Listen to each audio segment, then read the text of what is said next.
Hi everyone. Well, over the weekend on Facebook, I posted a question. What's the most frustrating thing in your current or past relationships? And I got inundated with responses.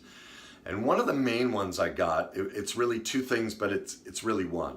It was, how do I trust again? I don't trust people. And how do I recover? How do I get myself back out there? And they're really the two ways of saying the same thing, okay?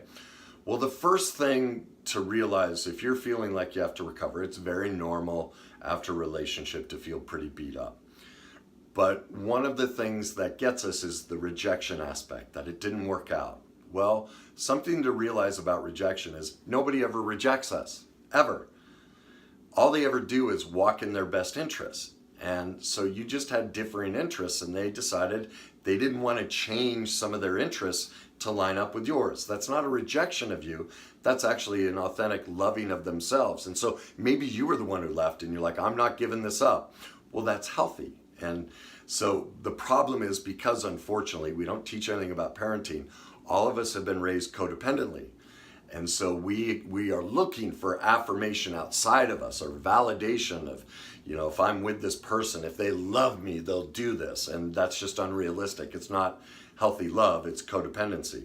So what the remedy to that, if that's what you're going through, is self-esteem work.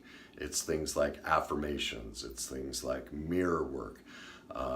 It's really repairing and also being able to satisfy your needs and wants on your own, not expecting somebody else to do it. It's wonderful if they choose to, if it works within their interests.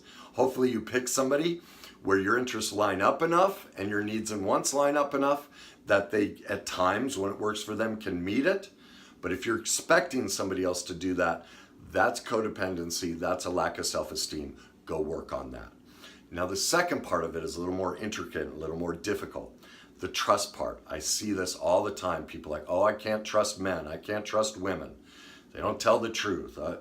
Well, we're talking about the wrong thing. We need to flip that to the opposite.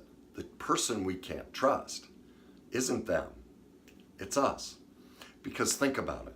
Out of the millions or thousands of people who hit on us or hit on you, you picked this person, or you said yes to this person.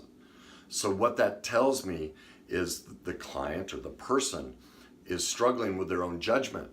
They can't trust it because they thought this person would be great and they turned out not to be. So it's not that they don't trust somebody else to not lie, it's that they pick somebody who's a liar. They let go of certain signs in the beginning, they minimized it, suppressed it, made excuses for it, and kept getting closer. And now they want to project that fear onto somebody else. And that's why they won't get back out there. The thing is every person we ever pick, we pick to teach us about ourselves. And this might be the one thing you're trying to teach yourself, is how to stop ignoring signs like that. And so that's why you're redoing this over and over and picking people like this. So if you're struggling with trusting other people, the real person you're struggling with is trusting yourself and your own judgment. The answer to that is self-evaluation. You really need to sit down and look at, why did I pick this person? What signs did I ignore? How did I get myself in this situation? All right, none of us have been taught how to do that. It's a very difficult process, okay? But once you're able to see that and see the things inside of yourself, you'll be able to trust other people.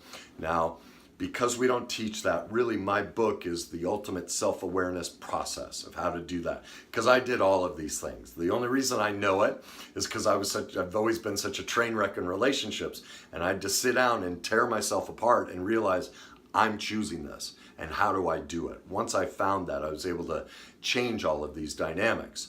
So if you're looking for help in that, that's one way. Another option is I have my YouTube channel. You can subscribe to it. There are a ton of free videos about relationships and other topics that will help you.